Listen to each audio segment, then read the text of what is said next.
боллоо. За та нар нөгөө дооч нь гарч ирэхээр окей гэд харчаарай.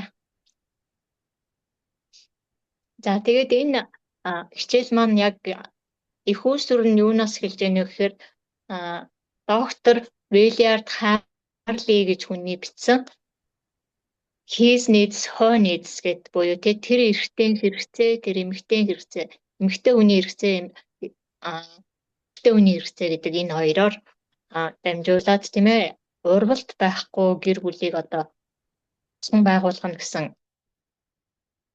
ийм сэдвтэй ийм номноос одоо энэ хичээл маань чирч явж байгаа. Бас энэ маань яг христчин заалт буюу тий Библиэд нэгддэг учраас энэ номыг ингэж сонгож авсан байгаамаа.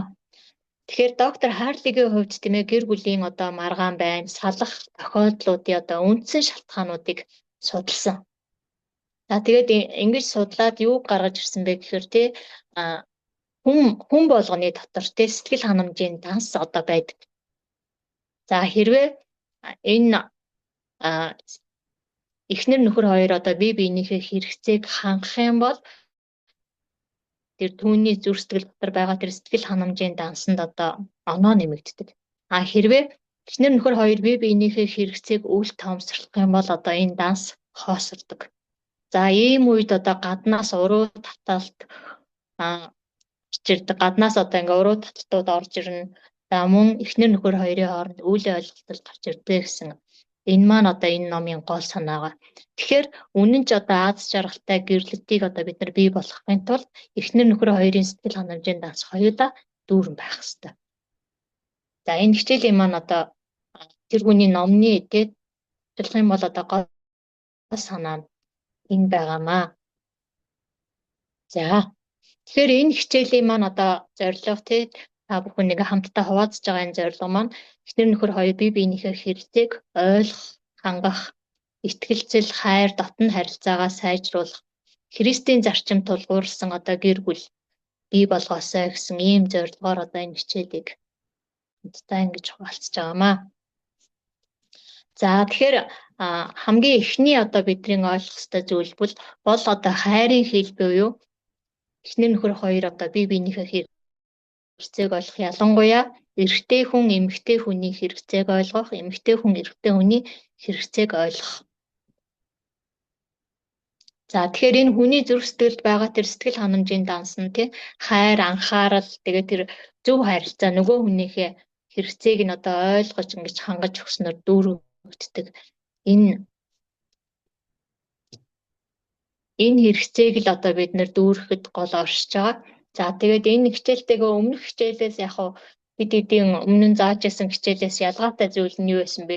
Юу авах вэ гэвэл бид нар одоо энэ заалтан дээр Библийн ишлэлүүд оруулж ирнэ. Тэгэхээр та нар маань боломжтой байвал иргэдэг нөгөө Библийн номтой байгаад одоо хамгийн эхний ишлэлийг нь би уншиж өглөө гэхэд та нар маань дараагийн ишлэлийг уншихад бэлэн болгоод ингээд гаргацсан байгаараа тэгэх юм бол цаг маань ингэж хойшлохгүйгээр илүү хурдан сурах боломжтой байгаа. За би 1-р Коринт 13-ийн 4-өөс 7-г уншия. Тэгэхээр та нарын нэг нь Филиппой 2-ын 4-ийг уншиж өгөөрэй. Ерөнхийдөө энэ хайр, анхаарал, харилцааны тийм ээ үндэс суурь нь яг Библиэлд юу гэж байдаг юм бэ? 1-р Коринт 13-ийн 4-өөс 7-г та бүхэнд уншиж өгье. Хайр төвчээртэй инэрэнгүй билээ. Хайр атаархдаггүй. Хайр агсгандгүй. Ихрэхдэггүй. Зөв бус авиралдаггүй. Өөрийнхийг эрддэггүй. Зэвүүрхдэггүй. Бүс хураадаггүй. Зүй бус юмд баярлдаггүй. Харин үнэнд баярладаг. Бүгдийг далдалдаг. Бүгдэд итгэдэг.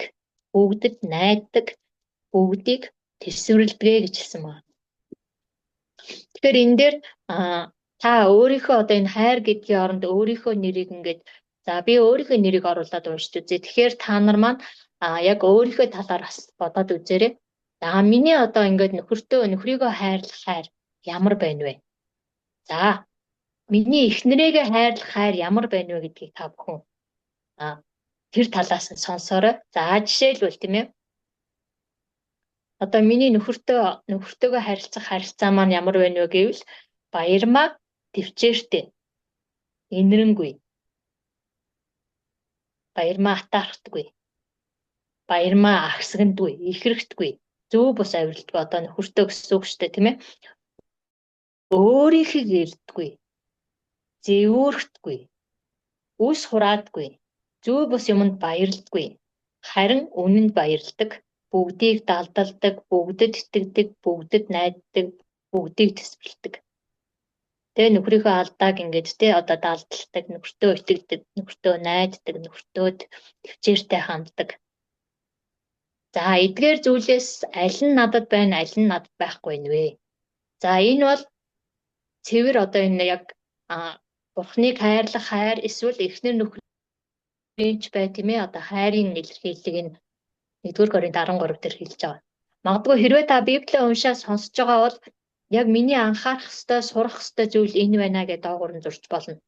За жишээлбэл би нөхөртөө бүрэн итгэдэг, бүрэн найддаг тий.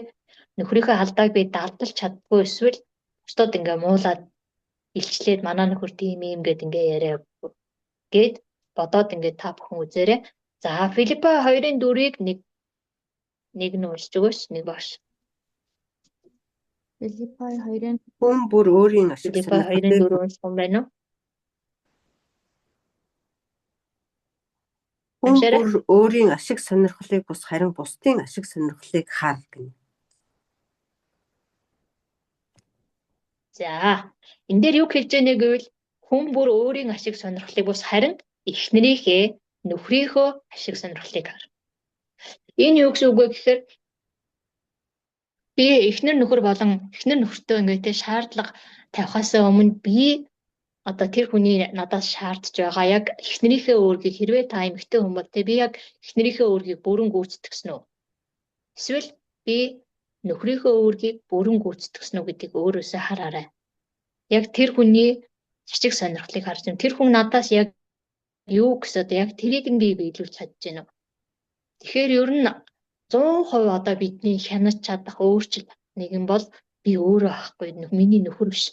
За би нөхөртөөгөө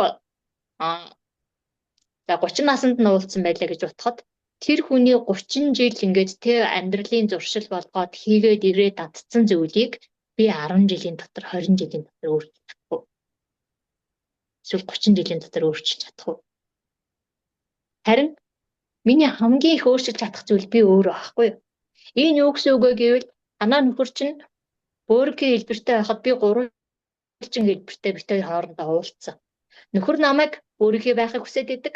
Би болохоор нөхрийгөө гурвалжин байхыг хүсэж идэг. Ингээд би бинийгээ тал талаас нь хэмэлж одоо хэлбэржүүлж эхэлдэг. За нөхөр намайг өөрийнхөө болох гол миний үзүүрүүдийг ингээд мохоогоод идэг. Би болохоор нөхрийгөө гурвалжин болох гээд ингээд үзүүрлээд идэг. Тэрэн дээр эсвэл би өөрийгөө өөрчлөлтөн дээр энэ өөрийгөө өөрчлөн гэдэг маань юу гэж байна вэ гэхээр нэг нь чулуу шиг нэг нь ус шиг байна гэсэн үг. За тэгвэл би одоо тэр чулууг ер нь ингээд өөрчлөх гээд ингээд цохих юм бол хагарна уу гэхээс бараг өөрчлөгдөхгүй. Аль хэдийн чулуу бол хатуу учраас. Нугсан гурил дөнгөж нугсан гурил биш дөнгөж дуурж байгаа шавар биш тийм үү? Тийм учраас тэр чулууг ер нь одоо байгаль дээр ингэж чулууг өөрчилж хэлбэрийг ингэж хагалгүйгээр эмтэлгүйгээр өөрчилж чаддаг зүйл бол ус байна. Энэ юу гэсэн үг вэ гэвэл би нөгөө хүнийхээ надаас хүсэж шаардаад байгаа хэлбэрт амархан орох хэлбэр бол ус байгаа байхгүй юу? Усыг өөргөө савнд хийхэд өөргөө болно, гурвалжин савнд хийхэд гурвалжин болно гэсэн. Өөрөөр хэлбэл би өөрийгөө ингэж бусдын ашиг сонирхлыг энэ хүн надаас юу хүсэж байна гэдгийг харахтаа би өөрийгөө ус олох юм бол би ямар ч одоо хүний намайг ямар дөрвөлжин байлгахыг хүснэ, гурвалжин байлгахыг хүснэ, дугуй байлгахыг хүснэ тэр савнд орж одоо яг хэлбэрээ өөрчилж чадах зүйл бол ус байгаа. Өөрөөр хэлбэл би өөрийгөө өөрчлөх нь хамгийн амархан болохоос би бусдыг өөрчлөх нь боломжгүй зүйлээ гэдгийг бид нар эндээс харж байна. Тэр энэ нэг болох Библиэлд Филиппо 2:4 дээр өөрийн ашиг сонирхлыг бас бусдын ашиг сонирхлыг би бусдын ашиг сонирхлыг хардаг бол үл ойлголцол маш амархан арилна. Харин хүн болгон өөрийнхөө ашиг сонирхлыг харах юм бол энэ дэлхий дээр эвтэй нэгдэлтэй байх хүмүүс байхгүй бол. За энэ амархан биш. Гэхдээ бид нар Эзэн Есүс Христэд итгэсэн цагаас эхлээд чулуу шиг хатуу болохгүй харин ус шиг болох аян замдаа бид нар гарч байгаа. За Бурхныг болох Библиэлд тийм ээ та нар энэ хүүхэд адил Бурхны хаанчлалыг хүлээж авахгүй бол та нар Тэнгэрийн хаанчлалд орж чадахгүй гэж. Тэгэхээр эзэн Есүс Христэд итгэсэн цагаас ахуулаад бид нар 30 40 нас хүртлээр тэ итгэх Есүст итгэх хүртлээр зүрх сэтгэлээ улам илүү хатууруулж, улам хүнд итгэхэ болж, улам мэс чанараа гээж ингэж явж исэн бол, улам муу санаатай болоод ингэж явж исэн бол Есүст итгэсэн цагаас эхлээд хүүхэдтэй адилхан болох аянд бид нар ордог байхгүй юу? Биеэр биш, зүрх сэтгэлээр бусдад итгэдэг болно, найддаг болно тий. Бусдын үгэнд ордог болно. Зүрх сэтгэл нь цайлган цагаахан одоо ийм болох аян руу бид нар буцаж орно. Хүүхэд маань эцэг ихтэй итгэдэг, тий юмыг шууд хүлээж авдаг, амархан итгэдэг, тий энэ аян руу бид нар буцаад орж яана гэсэн үг. Яагаад гэвэл Бурхны үг болох Библиэд бол оюун ухаанаар хүн ойлгоход хамгийн хэцүү. Хэрвээ би энэ үнэхээр Бурхны хэлж байгаа үнэн гэж зүрх сэтгэлээрээ хүүхчиг зүрх сэтгэлээр би итгэж хүлээж авах юм бол сая энэ үгийг одоо үгэнд итгэж өөрчлөгдөх боломжтой учраас бид нар яах нь зүрх сэтгэлээ хатууруулах замд биш харин зүрх сэтгэлээ зөөлөж Бурхан надад хэлж байгаа үг амьдралд боломжгүй байсан ч гэсэн түүнд итгээд явах нь би илүү хүүхчиг одоо эцэмхий тэр хүүхчиг цагаан цайлган зүрх сэтгэлтэй ийм одоо аян руу буцаж орж байгаа шинж. Тэгвэл эхнэр нөхөр хоёр маань хамт амьдраад эхэлж байгаа энэ аян бол тэр хүнийг над шиг болгох аян биш. Би өөрөө тэр хүн шиг болох аян байхгүй. Тэгэхээр та нар маань ингэж те одоо амьдралын нөхцөл байдлаас бид нар юуг илүү харж байна гэх юм бол эхнэр нөхөр хоёр олон жил хамт амьдрахаараа бие биендээ уусаад нөхөр нь эхнэр шигээ, эхнэр нь нөхөр шигээ бодгийг бид нар харна. Хэрвээ би нөгөө хүнээ над шиг болох гээд хүсээд л өөрийнхөө ашиг сонирхлыг хайгаалах юм бол энэ гэр бүл тогтмол боломжгүй байна. За энэ талаар ингэж хэлсэн. Тэгэхээр одоо энэ дээр те бид нар юуны талаар ярилцах вэ гэх юм бол миний одоо нөхрөөсөө хүсэж байгаа зүйл юу вэ? Миний нөхрийн надаас хүсэж байгаа зүйл юу вэ гэдэг талаар бүгдээрээ нэг орцхон хамтдаа ярилцах уу?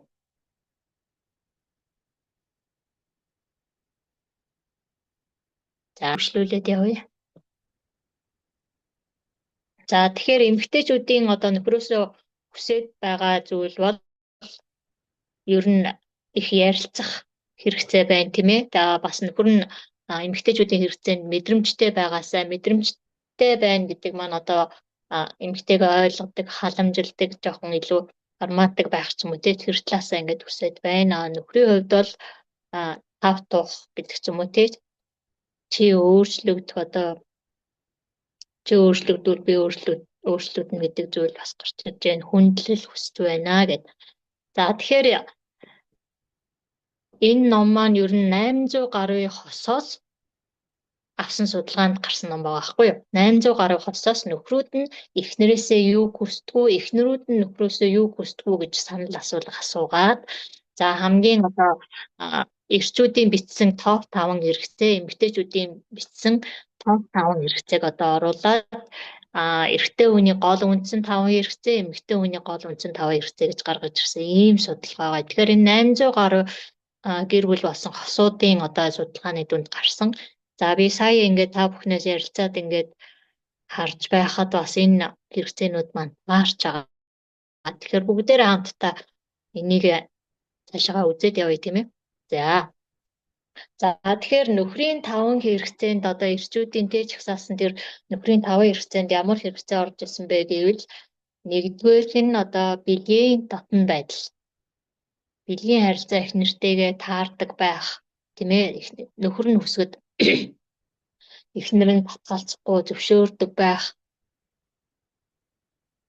Тэр хэрэгцээ нэгдүгээрт орж ирсэн байгаа. За мөн эхнэр нь одоо ингээд тий гадаад байдлаараа илүү ингэж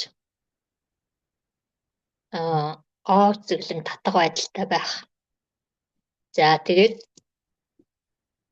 найз нөхрийн хэмжээнд өөрөөр хэлбэл одоо тухайн хүний тий эрэгтэй хүний хувьд ингээд найз нөхдийн хэмжээнд ойлгодог.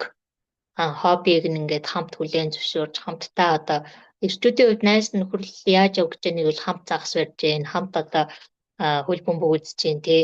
хамт кино үзэж гин энэ хобби сонирхол нэг байх тий хамт хаяа нэг явуулж гин ийм зүйл эхнэрээсээ бас хүсдэг байх.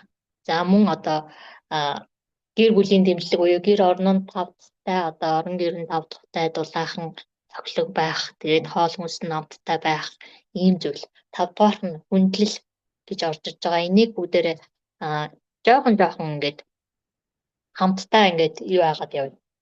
Дэлгэрүүлээд явна. За тэгэхээр тэр бэлгийн одоо хамгийн ихний сэтгэл ханамж байгаа шүү дээ тийм ээ. Тэрийг бүгдээрээ 1-р Коринт 7-гийн 3-аас харъя. Тэр энэ маань яг Библийн дагуу юм уу гэж юм уу?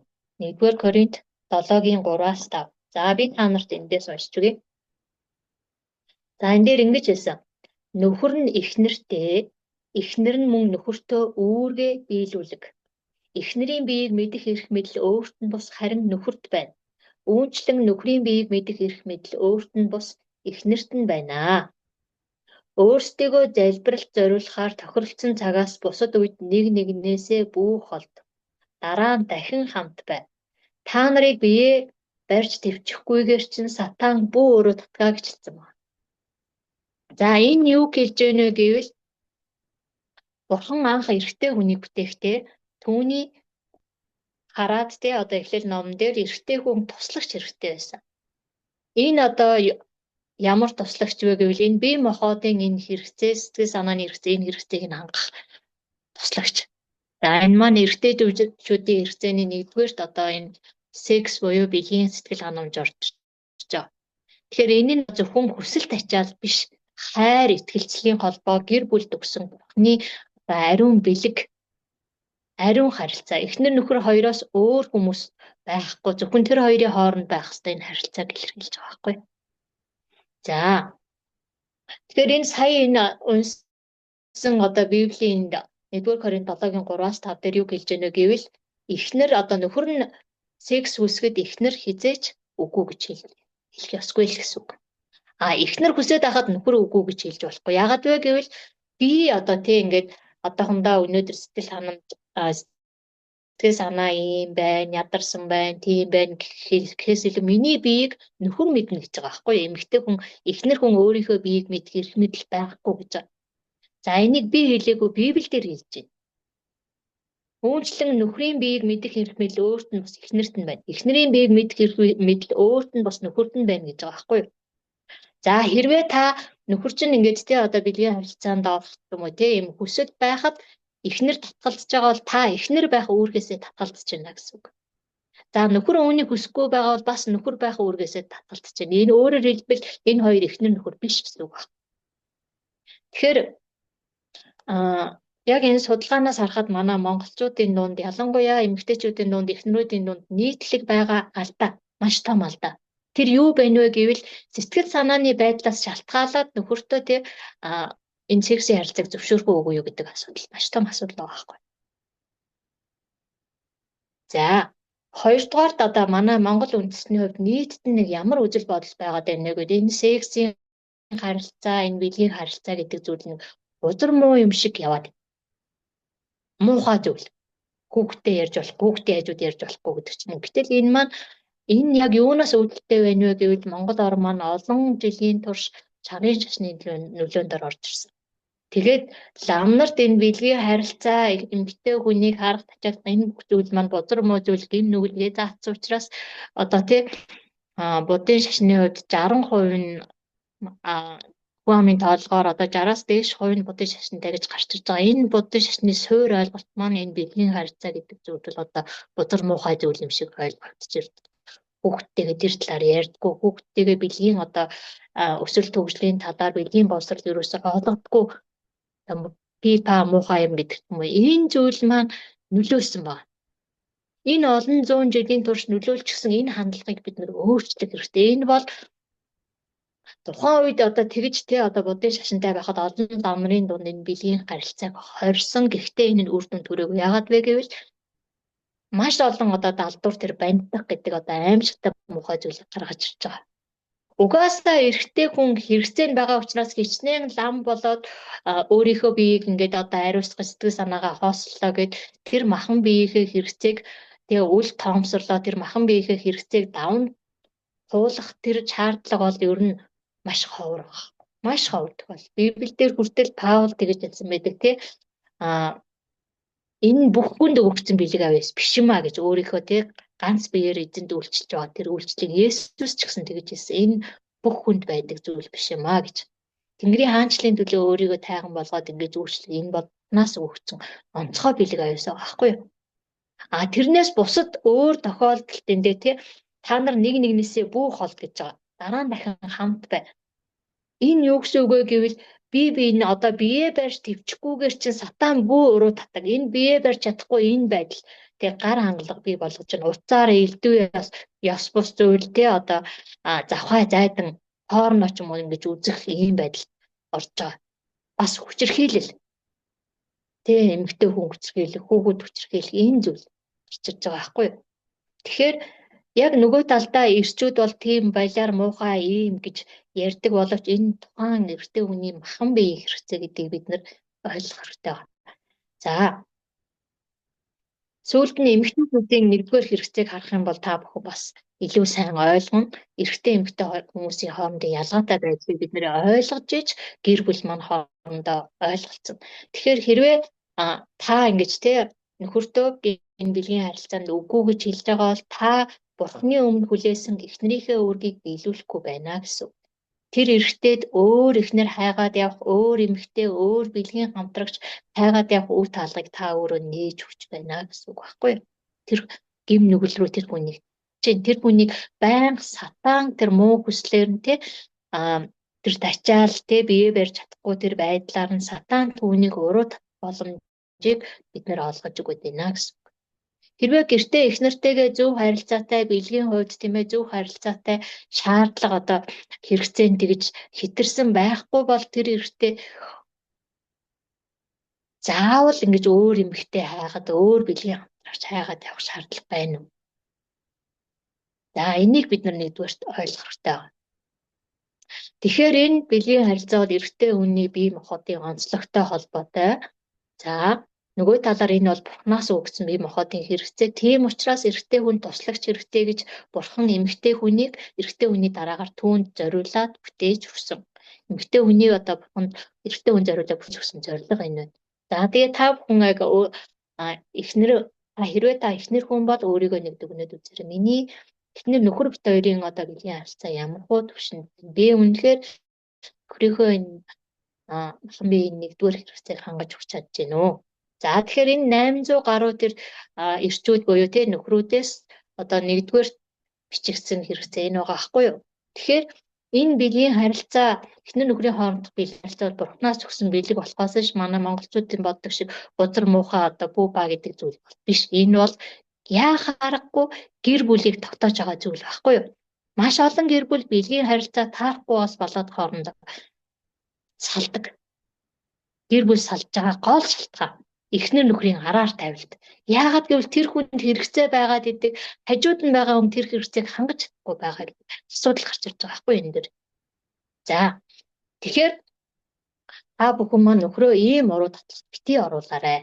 Энэ махан биеийн хэрэгцээг нь битгий сорилтонд оруулаарай. Битгий сатааны уруу татлалтанд оруулаарай л гэж хэлмээр байгаа. За хоёр дахь эрэгтэйчүүдийн бичсэн хэрэгцээ нь одоо гоо үзэсгэлэн байхгүй юу? Гоо сайхад одоо илүү анхаард. За энэ маань эрэгтэй хүний нүдний бие махбодын хэрэгцээс гадна нүдний бүтцтэй холбоотой байгаа. Тэр юу вэ нөхөр эрэгтэй хүн нүдээр харж дурлал. Нүдэрээ одоо ингэж тэгвэл Библиэлд ч гэсэн энэ байгаа. За Соломоны дуу 4:7 гарцгаая. Соломоны дуу 4:7. Апын хараад өгөө.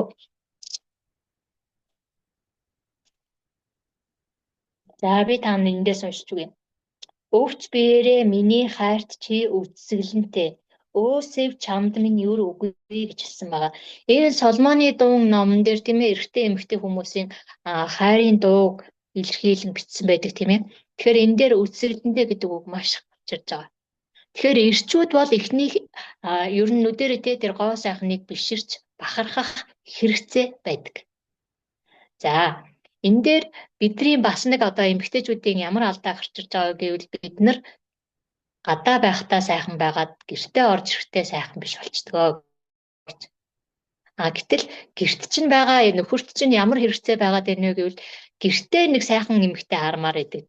Тэг гэртээ гэргийн сайхан байхыг, эхнэр нь сайхан байхыг хармаар байдаг гэдэг. Тэгэхээр манай эмэгтэйчүүд бид нар ингээд ер нь өмнөх хичээлээсээ сонсож байгаад маш олон эмэгтэйчүүд, эхнэрүүд гэртээ орохороо тий шууд будгаа арилгаал. Гэрийнхээ хувцсыг өмсөөл за тэр нь урахаа байна уу, бөөссөн байна уу, тэгээд сунсан байна уу, унтсан байна уу хамаагүй ингээд ийм байдал орд юм байна л та. Тэгээд яг үнэндээ эрэгтэй хүний хэрэгцээ хоёр дахь хэрэгцээ нь энэ орж ирж байгаа бол энэ маш өндөр байхгүй юу? Юу гэсэн үг вэ гэвэл гэртээ сайхан байхыг хүсдэг эхнэр нь. За тэгэхээр энэ сургалтанд хамрагдсан эмэгтэйчүүд ямар байдалд орох вэ гэвэл ер нь нөхрөө унтсны дараа будгаа арилгаад нөхрөөс ирэхээс өмнө бодсон байвал тэр бол хамгийн зөв сайн байгаад байгаа байхгүй юу? За тэгээд бид нар ингээд кинон дээр ч юм уу ингээд тий хайрцагын тухай кинон дээр ингээд тий нөгөө татвар хувцсны үзэгдэнтэй байдал гэртээ ингээд өмсөж байгаа хувцс чинь гоё сайхан байх. Гэртээ л нэг хамгийн муухай юмыг бид нар өмсөд идэг. Энийгээ жоохон өөрчлөх хэрэгтэй байна гэдэг тал дээр одоо эмэгтэйчүүд шийдвэр гаргах хэрэгтэй байгаа байхгүй юу? За энэ 800 ирчүүд ингээд хоёрт нь нэг жагсаацсан байна шүү дээ. Нэгдүгээр энэ хоёрдугаар технэрээсээ өсдөг зүйл эхнэр нь сайхан байх. За тэгээ та бодоод үзээрэй. Би гадаа гарч за бусад хүмүүс сайхан харагдчих болно. Энэ манай монголчуудын нэг юу байгаа юм бол та. Одоо нөгөө нэр хугарахаар, яс хугар тий яг тэр айгүй олон зүрдсэн үгэнтэй гадаа хүмүүст одоо хинт ч муугаа үзүүлэхгүй гэл ингээ хамгийн сайхнаараа гоёж будаад гардаг тий. Гэтэл гэртээ ороод ирэхээр тэрүүгээр байдгүй байхгүй. За энийг бид нөр өөрчлөх хэрэгтэй байна. Гэртээ та өмсөх хувцсанд анхаар. За муухай сунсан ч юм уу тий таагүй харагдах хувцс өмсдөг бол та тэрийг сольсон дээр шүү. За эмэгтэйчүүд ер нь хичээлийн маань ихэнх нь эмэгтэйчүүд сонсож байгаа учраас та бүхэн бодоод үзээрэй. Би гэртээ ямар байдаг вэ? Нөхрийнхөө нүдээр нэг та өөрийгөө хараад үз. Эрэгтэй хүний нүдээр тийм ээ. Эрэгтэй хүн эргэн харахаар эмэгтэй байна уу би? За тэгэл нөгөө хүүхэд гаргаснараа төрийг барьдаг шүү дээ бид нар. За тэгэл нөгөө нэг сайхан эмэгтэй, гонгосон сайхан эмэгтэй багт минь чи намайг авч суугаад ингээ хүүхэд гаргаад ингээд миний гээд сүнжаад ингээд махлаад гээд. За бид нар ямар ч шалтгаан тавьж болно. Гэхдээ би нөхрийнхөө хэрэгцээг хангах ёстой. Намайг хайрлах ёстой тий. Надад үнэнч байх ёстой хүн маань нөхөр маань. Миний сайхан харагдах ёстой хүн маань нөхөр маань. Надаас шалтгааллах зүйл байна штэ. Тийм ээ? Бага юу? Би заавал төрсөн гэхээр ялгаа ажиллагаагаад ингээд бүдүүн байж ах ёстой юм уу? Тий? Сайхан төрж болно штэ эмэгтэйчүүдээ. За миний анхны 1-2 төрөлт бол амар бүдүүн болсон. Тэгээ би шалтгааны судалсан чинь дандаа хуурай идэх юм дандаа гурилын мэдээдсэн байхгүй юу. Тэгээ нөгөө монголчуудын ярьдаг сүү оруулж ийн гэл дандаа шар удаа идэл нөгөө цайны бичээ нэгдэл гурилын идэх юм мэдээдсэн. Тэгэд яг үнэндээ тэр сүү оруулдаг зүйл биш байсан байхгүй юу. Хамгийн сайн сүү оруулдаг юм шингийн юм сайн уух. Сайн унтаж амрах. Энэ хоёр бол маш сайн сүү оруулдаг. Урилын идэх мэдхэ болчих. Энэ тань тарга нэмнөхөөс танд хүч чадал зүйл нэмдэг те одоо сүү оруулдаг зүйл биш шүү. Сайн унтаж амар шингийн юм сайн уу. Айгүй буруу боддог байсан. Тэгээ эхний хоёр таргалт одоо тэр төрөлтөөс хойш тэгж айхтар таргалттай төрөөгүй. Бид нар мэдсэн бидний тэр нэг тэгэхээр сүү ордог, инхээр сүү ордог бие бинээсээ дам сураг сонсоод ингээд өөрийнхөө биеийг алдаад идэг. За би одоо дөрөв 3 жил болж байна. Сүүлийн охиноо гаргаад охин маань удахгүй 3 нас хүрэх гэж байна. За би 7 хүүхэд төрүүлж өсгсөн ээж байна. Би заавал тийм бүдүүн байх хэрэгтэй юм. Үгүй шүү дээ. Энэ зүгээр л бидраас өөрсдөө миний дотоод хандлага би сайхан байж чадна. Би хоол ундаа зохицуулж чадна. Зүгээр л өөртөө итгэлтэй байх. За тэгэхээр нөхрийн чинь хоёр дахь хэрэгцээ тий. Эхнэр нь сайхан байх. Эхнэр нь үсгэлэнтэй байх. Одоо эрэгтэй хүн гоо сайхныг тийм бишрэх ийм хандлагатай байгаа. Одоо эрчүүд ингээд тий сайхан эмэгтэй араас эргэж харж байгаа бол дурлсан учраас биш байхгүй юу? Зүгээр л тэдний сайхныг харж бишрэг тэр байтугай эмэгтэй хүмүүс ч эргэж харамаар эмэгтэй байдаг шүү дээ. Би яагаад тийм байж болохгүй гэж. Гол нь би өөрийгөө сайхан байлгахын тулд бүх хүчээрээ хичээсэн үү гэдэг л байгаа байхгүй. Заавал би үнтэй гоо сайхны хаалгаанд орох ямар шаардлагатай юм бэ тий? Заавал үнтэй гоо сайхны зүйл авах шаардлагатай юм уу? Яг үнэндээ байгалийн юмнууд чинь биднийг сайхан байлгаад идэг байгалийн юмнууд байна шүү дээ. Нүүрэн дээр зүгээр л өгөрцөө тавиал. Тэр бол байгалийн хамгийн гоё маск байхгүй юу? За жишээлбэл. За миний гол хэрэгэлдэг зүйл маань өгөрцөний маск. За анх төрхөөс өмнө хүртээгөө суухаас өмнө миний нүүр одоо тий азрын зураг шиг ирээн байсан. Оюутан бахта авахгүйсэн зураг ингээд амар ирээн нүртэй айгүй их тийм нүсөө толтой. За тэгээд найзаасаа тэр нүсөө сэвх толбыг өгөрцөө сайн гаргад юм байна, алга болгод юм байна гэж сонссон нөгөө найзтайгаа уулзсан чинь манай найз маань юм нөгөө айгүй тийм олон тусал сэвхтэй тийм хөхт байсан. Тэгээ айгүй гоё ингээд цагаан цэвэрхэн царайтаас чи яаж ийм болчихвоо гэд асуусан дандаа өгөрцөө тавиадсан. Тэгээ би туршиж үзсэн. Та зүгээр нэгэн хэрчээл нүүрэн дээрээ тавиал гон. Өглөө осоод үр дүнгийн шууд мэдэрнэ. Цайрцсан тий цэвэрхэн болцсон мэд. За ямар ч байсан сэвхэн арилгасан. За дэрийг би маскны ашиг тус гэж хэлэхгүй. Би үнтэй гоо сайхны бүтээгдэхүүн бас хэрглэж байгаагүй. Тижэл хэрэгтэй бол өндөг тавь. Тайрах хэрэгтэй байгаа бол тараг тавь. Хуурашаад байгаа бол сүү тавь. Чиглэг байлгамаар байгаа бол бас цайрмаар сэвт олмоноос салмаар байгаа бол зүгээр л энэ энгийн зүйл байхгүй юу? Заавал бид нар үнтэй зүйл хэрэглэх шаардлага. Надад тийм гоо сайхан байхан байхгүй гэдэг шалтгаан биднэрт байхгүй. Та өөрийнхөө хамгийн сайн чадхаараа гоо сайхнаа анхаараарай. Нөгөө талаар сүүлийн үед сошиал нийгэм хөгжсөн байгаа учраас та хэрвээ чат GPT тий эсвэл AI хэрэглэдэг бол өөрийнхөө нүрийн царайг зүгээр оруулчих. Би тэгж туршиж үзсэн. Тэгээ миний нүүр царайнд ямар үс төсөл зохих вэ? За энэ айгийн гаргаж өгсөн засагт одоо энэ ахгүй юу? Гэтэл тэрнээс өмнө би янз бүрээр үсээ ингэж оролдож байсан. Одоо тийм сэтгэл таарсан, тийм одоо хүн болгонд ингэж таарсан тийм хүн болгоны сэтгэлд нийцсэн тийм байгаа, тийм засал байгаагүй. Гэсэн чат GPT гаргаж өгсөн энэ засал надад хамгийн тохирч байгаа байхгүй юу? Яг хаа зүгээр миний өмнөх заслуудаас миний сэтгэлд хамгийн их нийцж байгаа. За нөгөө талаар надад тий одоо миний нүүр царай, өсний өнгө, нүдний өнгө төрхийг харж агаад надад ямар өнгийн хувцас хамгийн их зохих вэ гэд гаргасан байхгүй бас гаргуулсан айгаар. Тэгсэн чинь би дандаа зохихгүй хувцас өмсөд идэв билээ өнгийн. Тэгээ миний нэг тийм яг таашаадгүй яг тийм төрлийн өнгийн хувцас байхгүй тийм өнгөнүүд надад гарч ирж байгаа байхгүй юу. За тэгээ яг тэр өнгийн хувцсыг ингэж зорж агаад захиалаад авч утсан надад зохиж байгаа. Тэгэхээр яг уу гэвэл ингээ та өөртөө зохих өнгөө мэдээд авчих тэр өнгийнхөө хувцсыг өмс өөрийнхөө одоо хамгийн зохих хүсний застыг бас мэдээд авчих. Тийм ээ? Заавал тийм их мөнгө орохгүй. Яг хөмсөг шивүүлэхдээ ч гэсэн надад ямар одоо хөмсөг илүү зохих янз бүрийн хөмсөний хэлбэр тавиад үз. Зүгээр л ингээ. За яг хамгийн хөрөнгө оруулж байгаа зүйл чинь хөмсөг шивүүлдэж бол. За миний хувьд нөгөө хөмсөг байхгүй халзан тогтай нөгөө хөмсгэн шат тэгээ цөөхөн өстэй болохоор хөмсгтэй үг нь баг мэдэгддэггүй тэгээд тийм нэг халзан тогтай тийм охин байсан. Нилээн заримуутай. За тэгээд миний өөртөө оруулсан хөрөнгө оруулалтаар энэ хөмсөг шивүүлдэг байгаа. За тэгэл нүрээ угаагаал чигшүүлээл явдаг. Би нүүрэндээ ерөөсө пүүдэр хүрдэггүй. Ерөөсө гэрээнд хүрдэггүй. За тэгээ уруулын будагч хэрэггүй, хөмсгний харандаач хэрэггүй, контурч хэрэггүй. Зүгээр сайхан байгаагаараа байж байгаа. Би бол гэхдээ 10 жил хамгийн царимуутай охин байсан. Ангиасаа ч байсан, сургуулаасаа ч байсан.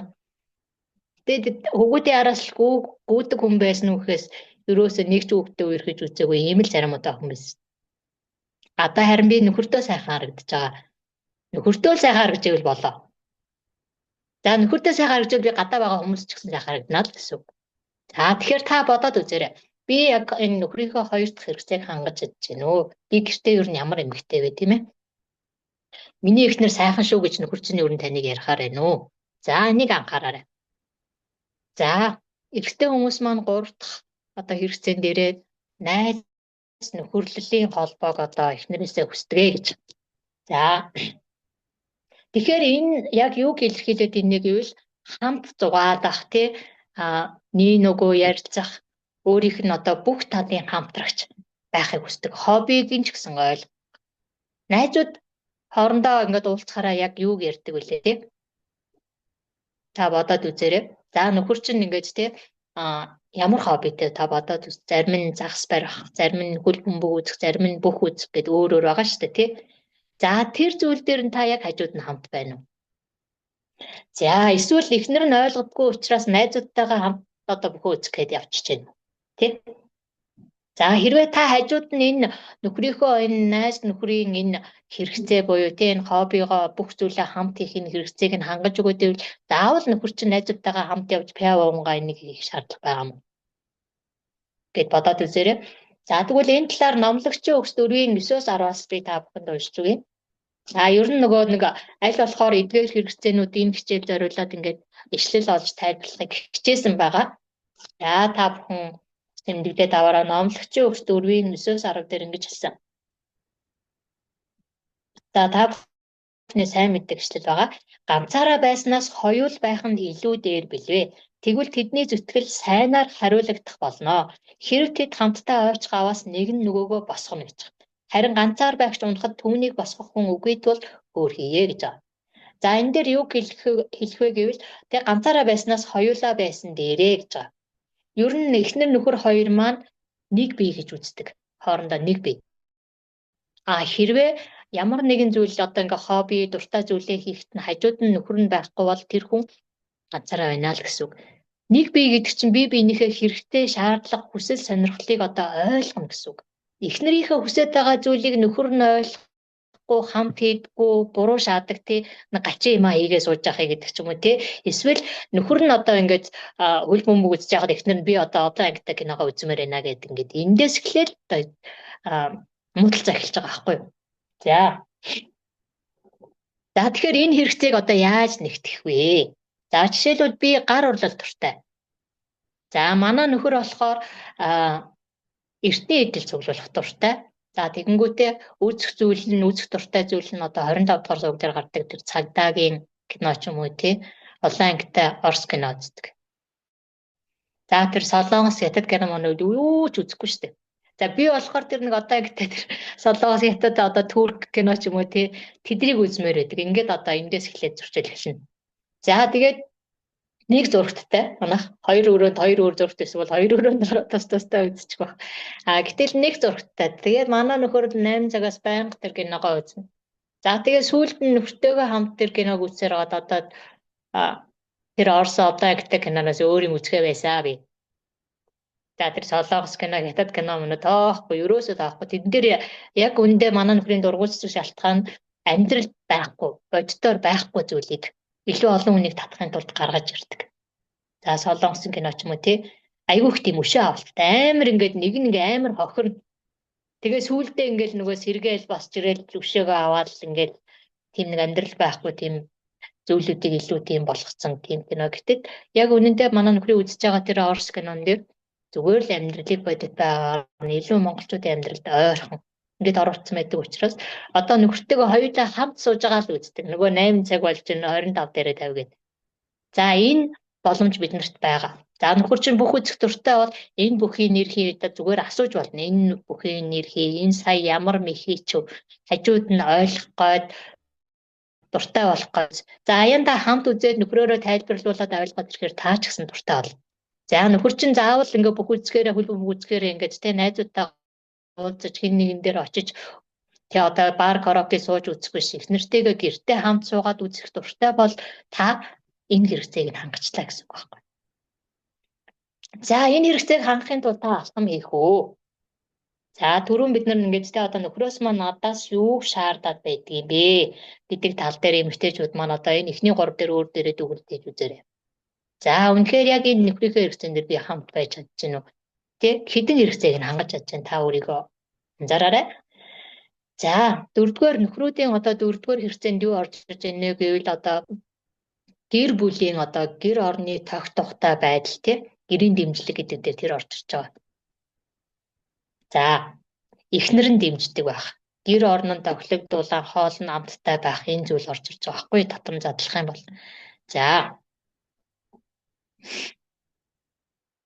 За тэгэхээр сургаалт төгс 31-ийн 11-ээс 12-ыг та бүхэнд уншицгаая. Сургаалт төгс 31-ийн сургаалт төгс 31 гэхээр л та за ямар эшлэл байна гэдгийг нь ер нь жоохон шууд санаанд ч н орж ирж байгаа хаа.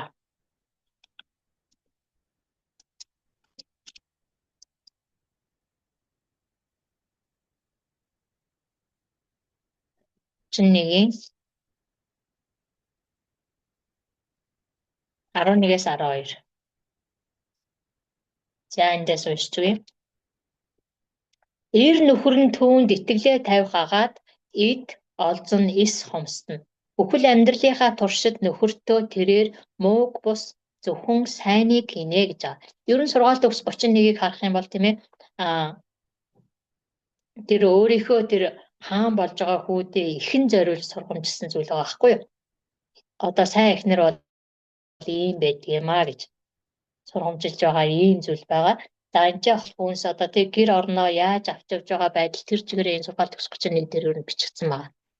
Тэгэхээр нөхрөө дэмждэг, итгэдэг, дуртай хоолыг хийж өгдөг. Нөхөр чинь гэр орондоо ирээд ав тухайг одоо эрэгтэй хүмүүс хүсэх шалтгаан нь юу гэх юм бол тэд нар хүн төвчээр ажил хийгээд ядраад гэртээ орж ирж байна. Гэтэл гэр орн нь нэмэх зэгцгүй, хоол нь одоо дургу хоол нь эсвэл амтгүй тий.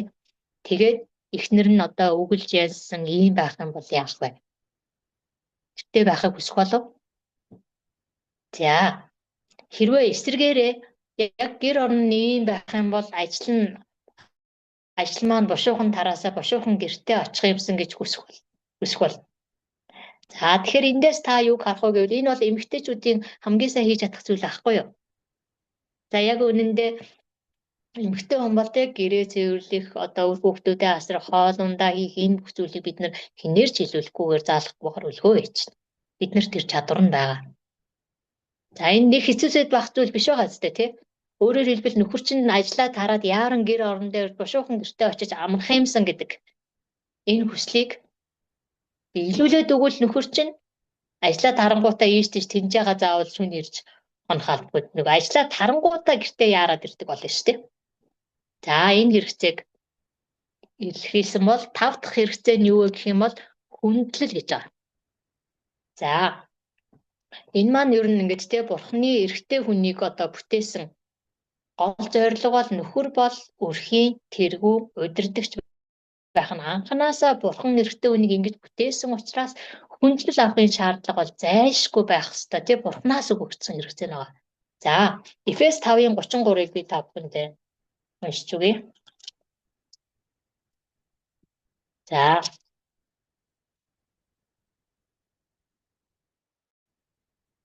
За Эфес 5-ын 33 дээр ингэж хэлсэн.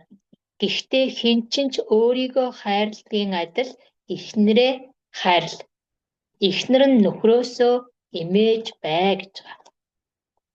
За мөн Эфес 5-ын 22 дээр эхнэрүүдээ эзэнд адил нөхрүүддээ захирагд гэж байгаа. Учир нь Христ чуулганы тэргүүн байдгийн адил нөхөр нь эхнэрийнхээ тэргүүн юм а гэж байгаа. За энэ нь юу гэсэн үг вэ гэвэл гэр бүлд одоо шийдвэр гаргахад эрэгтэй хүний нөлөөний талаар хэлж байгаа. За эхнэр нөхөр хоёр гэр бүлээрээ одоо тэр хоёр нэг бие учраас ямар нэгэн шийдвэр гаргахдаа хоорондоо мэдээж ярилцаж хамтдаа шийдвэр гаргах нь зөв. Гэхдээ хэрвээ тэр хоёрын санал зөрөлдсөн тохиолдолд эрэгтэй хүн шийдвэр гаргах нь илүү давуу эрхтэй гэж. За тэгэхээр бүгдээрээ нэг бяцхан судалгаа ингээд бодоод үзье л да. Одоо та эмэгтэй хүн та эхнэр басноос хойш гэртээ гаргасан шийдвэрүүд таны гаргасан шийдвэрүүдийг та бодоод үзээрэй. За мөн гэр бүл басноос хойш нөхрийгөө гаргасан шийдвэрүүдийг бодоод үзээрэй. За хэнийх нь илүү зөв байсан бэ? За жишээлбэл зүгээр жишээ татаад үзье. За худалдан авалт. За эмэгтэйчүүд фейсээр ингээд харсан үзсэн зүйл, зургатаар үзсэн сурчлагын зүйл худалдан авалт хийхдээ та хэр ухаалаг шийдвэр гаргаж ирсэн? За танаа нөхөр чинь худалдан авалт хийхдээ хэр ухаалаг шийдвэр гаргаж ирсэн? Зүгээр нэг жишээгээр аваад үзье. Тэгэхээр эмэгтэйчүүд айгүйх буруу шийдвэр гаргацсан байдаг. За бид нар ер нь хувцсны тухайд л аваад үзэхэд эмэгтэй хүний шүүгээр дүүрэн хувцс байдаг. Тэгсэн хэрнээ өмсөх хувцс олддгүй гэж байгаа. За тэгэхээр бидний шийдвэр хэр зөв байна? Ухаалаг байна уу? 4-5 хувцастай тэгэл шүүгээ онгоолгоод шууд хувцас аваад өмсдөггүй эсвэл та шүүгээгээ хараад юу өмсөх үү гэж удаан зогсдгүй. За эндээс л зүгээр шийдвэр гаргалтын ялгааг бид нар олж харж болно. Тэгэхээр бид нар жижиг сайжиг зүйл тийм ээ ойр зургийн зүйлдээ сайн болохоос яг алс хэтийн зүйлд санаа тавьж шийдвэр гаргах дээр эрэгтэй хүнийг гүйцэтгэв юм аа. За тэгэхээр энийг хэрвээ зүүрлэх юм бол эрэгтэй хүн бол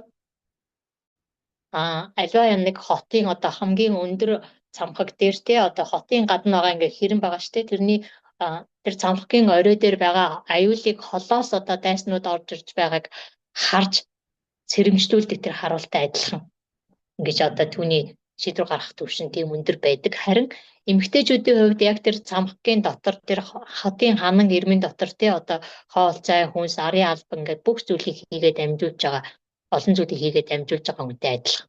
За харуул бол хийх зүйл юу вэ? Хоолыг харна, аюул хаанаас ирж байгааг харах зорилготой.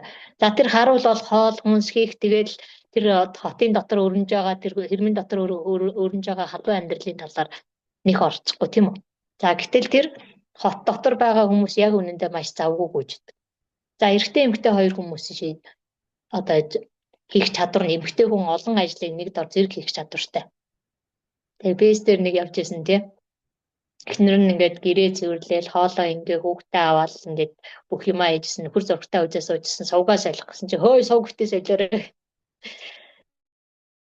Тэгээд ингээ яасан чи ингээд хоолоо хийгээд хүүхдээ ард гэрээ хийгээд гэрээ ажлыг хийгээд завгүй байгаа юм гэсэн. Үгүй би наа зургтаа чи бас үзэж байна.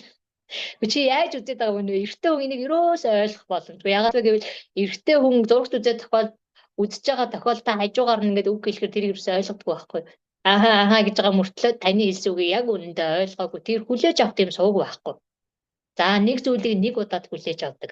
Тэгээ зургт үзсэн бол зургтаа үзэн зургтын үзхийг болиулж байгаад ярих юм бол таны хэлснийг ойлгоно. Гэтэл эмэгтэй хүн зургтаач үзэл хоолойж игээл тэнд нэг юм дэвргээ тийшээ гүгээд хүүхдэн тэнд нэг юм хийж яхад тийшээ зохицуулаад ингээд олон ажлыг зэрэг хийх чадвартай. Тийм учраас эрэгтэй хүний туслагч болохоор бүтээгдсэн. Эрэгтэй хүний туслагч. За бурхан айгүй гоо шийдсэн байгаа. Тэгсэн чи яг үнэндээ хамгийн эмэгтэй хүнийг авч явах, гэр бүлээ авч явах гол шийдвэр гаргах ноён нуруу энэ зүйл маань эрэгтэй хүний нуруунд дэр байна. Энэ хоёрын байр солигдохоор жишээлбэл эмэгтэй нь ажиллаа хийж яваад мөнгө санхүү олж ирдэг. Эрэгтэй нь гэртээ байгаад зохицуулаад ирэхээр энэ баг галзуурна. Яг ингэж гэртээ байгаа, ажил хийх боломжгүй байгаа, шийдвэр гаргах боломжгүй байгаа эрэгтэй хүн бол архинд орно, тамхинд орно, муу зүйл донтно, дэлгэр ундаг.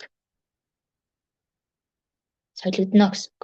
Өөрөөр хэлбэл эмэгтэйчүүд би ингэж ажил хийхээс илүүгээр нөхрөө ажил хийх, хамтдаа зүтгэхийг илүү ингэж нөхөр чинь гэртээ хэрэгтэй хүн баймаар энэ хэрэгцээ нь баггүй юу? Хэрэгтэй хүн баймаар байна. За нөгөө талаар хадаас хадах юм засах юм дээр ч гэсэн нөхрөө оролцуулахгүй эхнэр өөрөө хийгээ явцдаг бол эрэгтэй хүн санаагаар унна. Яагаад гэвэл энэ эмэгтэй би эхнэртэй хэрэггүй хүн юм байна гэдэг мэдрэмж бол эрэгтэй хүний сэтгэлээр унах шалтгаан болдог. За би хадаас хадаж чадна. Гэхдээ би чадахгүй нэ та хадаадаг гэж нөхрөөсөө асуугаад хадуулах нь тэр эрэгтэй хүнд илүү сэтгэл ханамжгүй өгдөг байхгүй. Ягаад гэвэл би эхнэртэй хэрэгтэй хүн байгаад байна шүү дээ. Өөр хийх юм байна уу? Гэхдээ таныг асуухгүй бол тэр эрэгтэй хийхгүй. Надаас асуух нь уу, намтаас гуух нь уу гэж хараад үлээгээ сууж идэг. Манай нэг пастор маань бас ярьжсэн гэрт нэгэд эхнэр нь жаа цадах гал нэг хадаас хадах гал яваад авах гэж хараа суугаад исэн гэж. Тэгээд нөгөө хадаасаа зогсчоод энэ гараа зогцсон. Тэгээ уурсаа гэж байгаа байхгүй юу? Хүн ингэж жаа цадах гад ингэж хадаас хадах гад явж байхад босоод туслаад өгчихгүйгээд уурсан чинь нөхөр нь юу гэж хэлсэн үг. Чи намайг хадаадаг гэж надаас гуугаагүй зүтэйгээд. Гуугын үлээгээ суугаад исэн гэж байгаа. Эхнэр нь болохоор туслахын өөрөө босч ирээ туслах байх гэдэг ингээ гүгээсэн байгаа байхгүй юу? Тэгэхээр энэ дээр ялгаа гарч ирж байгаа. Та нөхөртөө ямар нэгэн эрэгтэй хүний хийх хэрэгтэй зүйлүүд нөхрөөс асуу. Гуй. Хүндэл. Өөр хүндлэлээ харуулах зүйл бол хоол ингээд аяалахтаа та нөхөртөө дээжийг аягалж байгаа. За энэ бол буддын шашинтай хамаагүй. Зүгээр л та нөхрөө илэрхийлж байгаа, хүндэлж байгаагийн илэрхийлэл багхгүй юу? Нөхөр чинь байсан ч байгаагүй ч хэрвээ нөхөр чинь гэртээ байхгүй бол хоолны халуун савнд хамгийн түрүүнд хоолны халуун савнд нөхөртөө хийж тагалчаад бусад хүүхдүүдтэй аягалж байна. Энэ бол нөхрөө хүндэлж байгаа хүндлийн илэрхийлэл.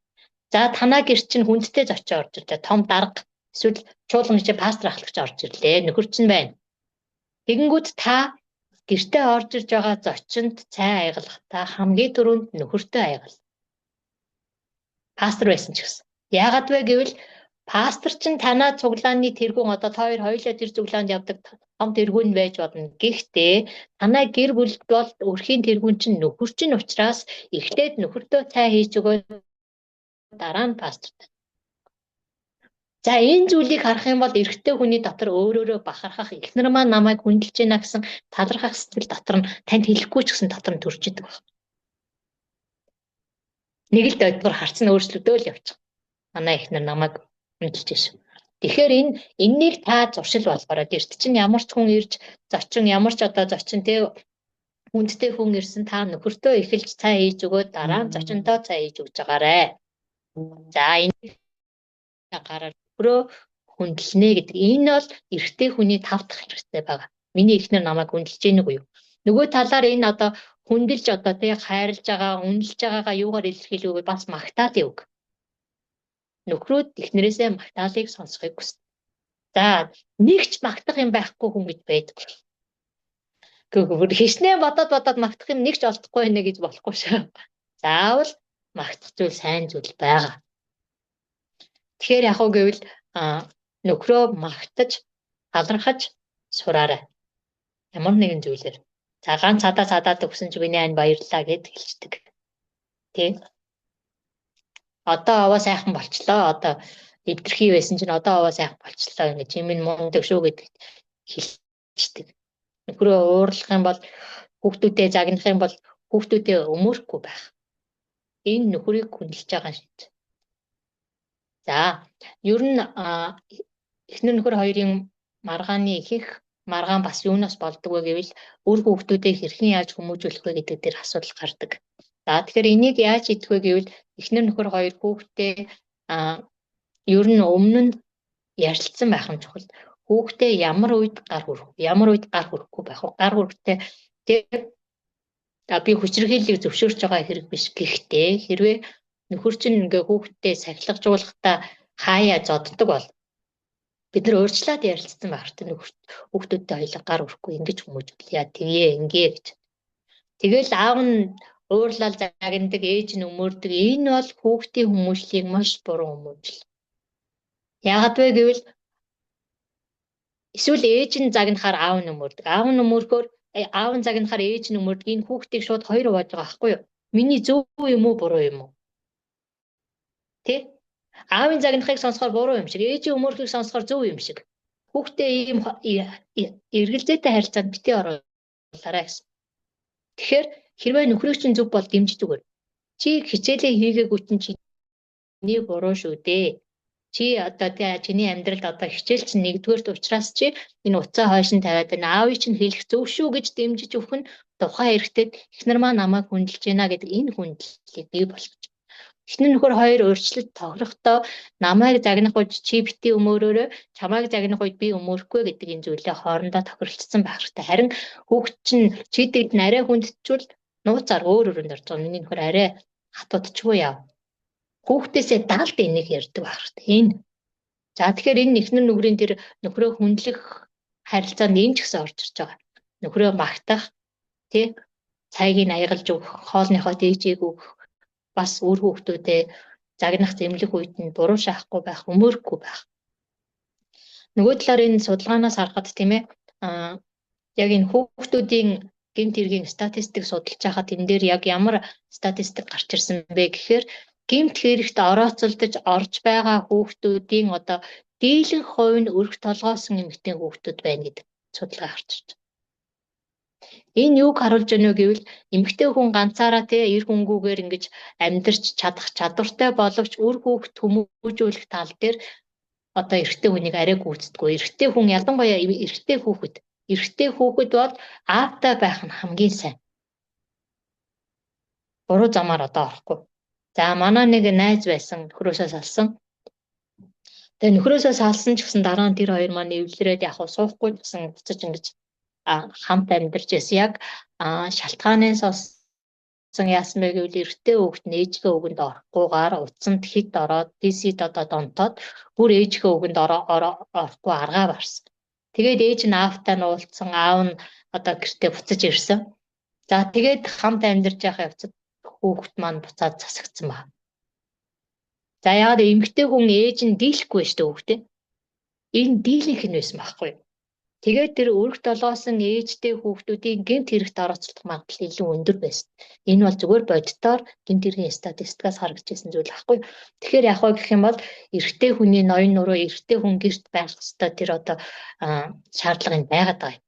Эрэгтэй хүний тэр шийдвэрийг бид нэр хүндэтгэж үзэж хамтдаа ярилцаж эцсийн шийдвэрийг эрэгтэй хүн гаргана гэдэг маань Бурхны өрөөл тослогоо байгаа. Бурхан энэ дээр тэгж хэлсэн байна шүү дээ. Эфес би хэлээгүй тий. Эфес 5:22 дээр эхнэрүүдээ нөхрүүддээ захирагт гэж хэлсэн байгаа байхгүй юу? Мэдээж та ганцаараа ажил хийж нөхөр чинь гэртээ байж та мөнгө санхугаа олж ирдэг байж болно. За тэгвэл санхүү миний гарт байна гэдэг нь би нөхрөө захирах шалтгаан болж болохгүй гэсэн үг. Яг гэвэл би Бурхны үгэнд дуулууртай байх ёстой. Тэгэхээр чуулган Христэд захирагдгийн адил түүнчлэн эхнэрүүд нөхрүүддээ бүх талаар захираг гэж энэ Бурхны хэлсэн үг шүү. Бурхан надад хэлсэн учраас би нөхөртөө дуулууртай байх нь би Бурхны үгэнд дуулууртай байгаагийн хэлбэр. Би нөхрөө захираад тэгш нөхрөө шийдвэр гаргахад нь ингээд тий саад болж байгаа бол би Бурхныг эсэргүүцэж Бурханд саад болж байгаатай адилхан зүйл шүү. Ягаад гэвэл нөхрөөр чинь дамжуулаад танай гэр бүлийг Бурхан удирдах гэдэг. За нөгөө талаар энэ христчин биш нөхөртөө эмэгтэйчүүдэд бас тулгардаг асуудал юу гэх юм бол нөхрийнхөө үгэнд яаж дуулууртай байх вэ гэж. Тэгэхээр таны дуулууртай байдлаа дамжуулаад нөхөр чинь аврагдана гэж бас Библиэлд хэлсэн байгаа. Таны дуулууртай байдлыг итгэдэггүй нөхөр чинь харна шүү. Гэхдээ энэ дээр юу гэж хэлсэн бэ гэвэл дуулууртай байдлыг харна гэж хэлсэн байгаа байхгүй юу? Тэгэхээр нөгөө талаар ингэж те нөхөр чинь цуглаанд битгий яв Есүст битгий итэг гэх юм бол та үн дуулууртай байх ёстой гэсэн үг биш. Яг гэвэл таны нэгдүгээр удирдлага Бурхан, хоёрдугаар удирдлага чинь нөхөр чинь. За тэгвэл танай байгууллагын ерөнхий захирал эсвэл танай тасгийн захирал хоёрын хэлсэн үг хоорондоо зөрүүл та хэнийг дуулууртай байх вэ? Мэдээж ерөнхий захирлынхаа үгэнд орох ёстой. Тэгэхээр энэ юу гэсэн үг вэ гэвэл хэрвээ таны итгэгч биш нөхрийн чинь хэлсэн үг Бурхны үгтэй зөрчилдөж байвал та Бурхныг нэгдүгээр тавиад Бурхны үгэнд орно. Нөхрийнхөө үгэнд хоёрдугаарт орно л гэсэн үг. За хэрвээ нөхрийн чинь хэлсэн үг Бурхны үгийг зөрчихгүй байвал та нөхрийнхөө үгэнд итгэж биш байсан ч гэсэн орж болно гэсэн үг. Яагаад вэ гэвэл би нөхрийнхөө үгэнд дуулууртай байснаар би Бурхны тушаалыг ч гэсэн биелүүлж байгаа учраас. За ойлгосноо уу? Манайд. За тэгэхээр бүгдээрээ хамт яг энэ сая ярилцсан энэ сэдвэрээ дахиад бас хуваалцаа цаашаа хичээлээ өргөжлүүлье.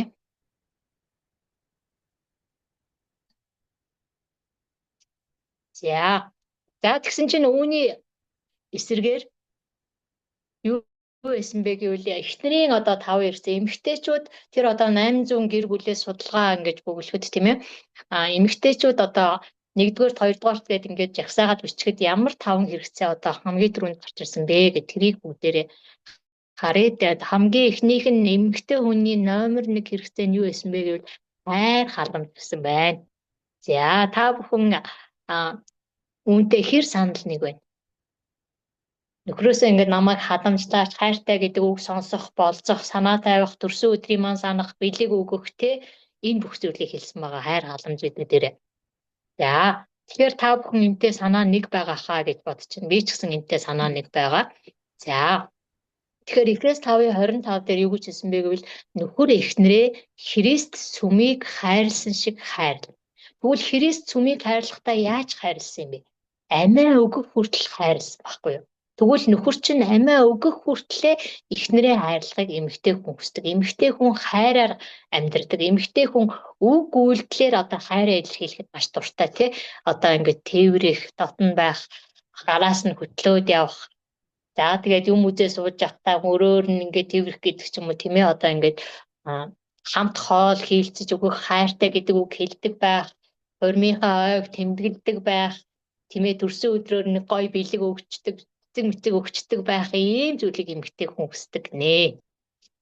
За энэ эмэгтэй хүний номер 1 хэрэгцээтэй адилхан эрэгтэй хүний номер 1 хэрэгцээ нь секс байсан тий, харин эмэгтэй хүний хэрэгцээ нь энэ. За энэ дээр болохоор бид нар юу ойлгох хэрэгтэй вэ? Эмэгтэй хүн хайр халамжийг нөхрөөс хүсдэг шиг эрэгтэй хүн сексийг эмэгтэй хүнээс хүсдэг. За та эрэгтэй хүнд одоо тий бэлгийн харилцааг зөвшөөрөхгүй байгаа нь нөхрийгөө таныг халамжлахыг зөвшөөрөхгүй байгаатай адилхан гэж. За энэ хоёрыг та нэгдүгээрт гэж бодож үзээрэй. Эрэгтэй хүний нэгдүгээр хэрэгцээ, эмэгтэй хүний нэгдүгээр хэрэгцээ. Би эрэгтэй хүний нэгдүгээр хэрэгцээг хангахгүй байгаад эрэгтэй хүн миний нэгдүгээр хэрэгцээг хангахгүй байх ямар байх вэ? Энийг ингээд харьцуулаад та бодоод үзээрэй. За тэгвэл яг эмэгтэй хүний номер 1 хэрэгцээ, эрэгтэй хүний номер 1 хэрэгцээ гэдгийг та бүхэн маань харьцуулж ингэж үүргээ биелүүлж бас нөхөртөө тий эмэгтэй хүний энэ 5 хэрэгцээг бас нөхөртөө та нар маань боломж байвал хэлээрээ. Ер нь бол орондоо орсны дараа яг тэр хамгийн дотн байх тэр үедээ эмэгтэй хүн хэлэх ёстой үнүүдээ хэлцдэг нэгдүгээр байх хэрэгтэй. Та энэ нөхрөөсөө юу хүсэж байгаа ярилцахгүй хэрвээ таныг сонсохгүй байвал. За хоёр дахь одоо ярилцах тэр харилцах арга юу вэ? Хэлэхүүгээ хэлэх юу вэ гэхээр хэрүүл хийсэн үедээ дотроо ботсон сансан гомцсон бүх юма гаргаад хэлцдэг байх. Яагаад гэвэл хэрүүлийн ашигт бас хэрүүл хаяа хэрэгтэй гэж байгаа байхгүй. Хэрүүл юунд хэрэгтэй вэ гэхээр дотроо хоримтлагдаж ингэж олон тэр орсод гомдлоо дотроо хоримтлуулж авсан юм чинь нэг мүсэн гадагш нь гаргацдаг учраас хэрүүл намтсны дараа нөхөр чинь эхнэрийнхээ хэлсэн үгийг боддог. Би энэ дээр ингэж эхнэрээ энэ дээр ондоогод байсан юм байна. Энэ дээр би ингэж байсан юм биш үү. Тэгэхээр та нэг бол орондоо тэгээ нөхрийгөө сайхан ажтай байхад нь хэл, хоёрдугаар хэрүүл хийсэн үедээ бүх юма гаргаад хэлчихжээ. За хэрүүл хийнэ гэдэг чинь заавал нохоо гахаар нь дуудаж хараана гэсэн үг биш шүү дээ. Хэрүүл хийхдээ гомцсон бүх юмаа зүгээр л хэлцдэг бай. Гараал мараал хэлэхгүй муу хэлэхгүйгээр зүгээр хэлцдэг бай. За хоёр дахь нь эмэгтэй хүмүүсийн одоо хоёр дахь нөхрөөсөө хүсэж байгаа тэр хэрэгцээ маань одоо юу вэ гэх юм бол одоо аюулгүй байдал болон одоо санхүү орж ирж байгаа. Санхүүгийн болон сэтгэл санааны аюулгүй байдал. За тэгэхээр 1-р Тимот 5:8-ыг би та бодвол. За энэ дээр 1-р Тимот 5:8. За та нар маань ингээд энэ хэрэгцээнүүдээр нөгөө давхар бурхны үгээр батлаад яваад байгаа шүү дээ.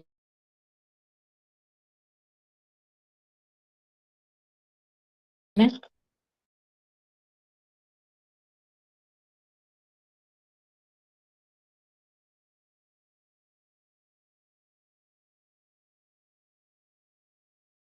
ингэж байсан. Үлийнхээ санхүүгийн хэрэгцээг ингэж тий хангахгүй байх нь одоо итгэгч биш хүнээс ч гэсэн дор юм а гэж. Итгэлийг өгөөсгсөн хэрэг гэж байгаа. За тэгээ заримдаа нөгөө энэ үйлчлэлийн хичээл дээр юу гэж заадаг вэ гэвэл одоо бид нар пастор ахлагч байх үедээ эсвэл ингэж тий одоо итгэлийнхээ христчэн байгууллагуудаа авчрахтаа ингэж гэрээсээ юм зөөдөг. Гэртээ хэрэглэх юм ажил дээр аваачдаг, гэртээ хэрэглэжсэн юм цуглаан дээр аваачдаг. Энэ бас тийм сайн биш гэж. Яагаад гэвэл бид нар гэр бүлийнхээ хэрэгцээнээс булгайлж байгаа хэрэг. Тэгэхээр ажлын юм ажил дээрээ, гэрийн юм гэр дээр гэртээ. Бид нар цалингаа өөртөө зориулдаг биш гэр бүлтэй. За эхнэр нөхөр хоёрын санхүү ч гэсэн нэг байх. Тэгээ бие биенээсээ нууж хаах зүйл байхгүй байх хэрэгтэй байгаа байхгүй юу? За тэгэхээр эмэгтэй хүний хэрэгцээ нөхөр нь одоо тий ажиллаа хийгээд гэр бүлд нь одоо энэ санхүүгийн хэрэгцээ хангагдсан байх. Аюулгүй байдал одоо хитрхи их одоо өөртөө болоод гэр орноо, машинаа алдах байдал хүрэхгүй. Ийм одоо тий эмэгтэй хүн сэтгэл санааны болон санхүүгийн хувьд найдвартай орчныг ингэж хүсдэг гэж байгаа. За та бүхэн хэр санаа нэгтэй байна? Санал нэг байна уу? Санхүүгээр одоо хангаагдахгүй тий хувцаач авах мөнгө байхгүй, үр хүүхдүүдээ нэг хувцас дэвтэр номыг аваад өгчмөр байдаг мөнгө байхгүй, дандаа өөртөө тий нөхөр нь мөнгө авчрахгүй ийм байдал бол эмэгтэй хүнд үнэхээр хэцүү байдаг хүн тусдаг ийм байдаг юм байна. Тийм учраас санхүүгийн одоо тэр аюулгүй байдаг өөрөө хангахын тулд эмэгтэйчүүд өөрөө ажил хийгээ явцдаг тий. Яг энэ тохиолдолд ер нь одоо эмэгтэй хүн өөрөө хийгээд өөрөө бие дагаад шийдвэр гаргаад санхүү гэр бүлийн хувьд за ийм байдал орд юм байна. За 3 дугаарх нь 3 дээр нь одоо эмэгтэй хүний 3 дахь хэрэгцээн дээр юу орж иж байгаа гэвэл нөгөө харилцаа ба анхаарал. За энэ харилцаан дээр одоо нөгөө ярих байгаа байхгүй юу? Эмэгтэй хүний ярих хэрэгтэй. Эрэгтэй хүнийхээс маш их байдаг. За тэгэхээр эрчүүдэд хандаж юу гэж хэлэх вэ гэх юм бол тэгээ Яаков 1:19 дээр ингэж байгаа. Сонсохдоо түргэн ярихтаа удаан бай. Эмэгтэйчүүдийн талаас хит их бити яар, эрэгтэйчүүдийн талаас эхнэрээ сайн сонсож өгөө гэж байгаа. Зүрх сэтгэлээ хуваалцах, ойлгуулах, ярилцах хэрэгцээ эмэгтэйчүүдэд илүү их байдаг. За тэгэхээр эмэгтэй хүн энэ ярих, өөрийг нь одоо сонсож өгөх хүн байхгүй, нөхөр нь одоо ярьж байгааг нь сонсохгүй байх энэ нөхцөл байдал бол эмэгтэй хүнийг илүү одоо их стресстэй те илүү их одоо айш муутай байх тийм боломжтой болгочтой юм байна. Тэгэхээр яг уу гэвэл ер нь нөхрүүдэд хандаж хэлэхэд эхнэр чинь жоохон уурлаад стресстэй эхлэх юм. Явж найзуудтайгаа яриад эргээд явуулчихжээ гэж байгаа яа. За тэгэхээр эмэгтэй хүн яг уу найзуудтайгаа уулзал нэг сайхан буу алах юмсэ гэж ярьдаг бай та нар. Тийм ярих хэрэгцээтэй байдаг байна шүү дээ эмэгтэй хүн. Бас нөгөө эмэгтэй хүн ингээд өдөр ажил дээрээ тохиолдсон явдал ингээл одоо орж ирэл нөхөртөө баахан юм ярьдаг. Ингэж ярьж байгаа нь зүгээр өөрийнхөө ярих хэрэгцээг хангаж байгаа болохоос биш энэ асуудлыг шийдээд үг гэж хэлж байгаа үг биш.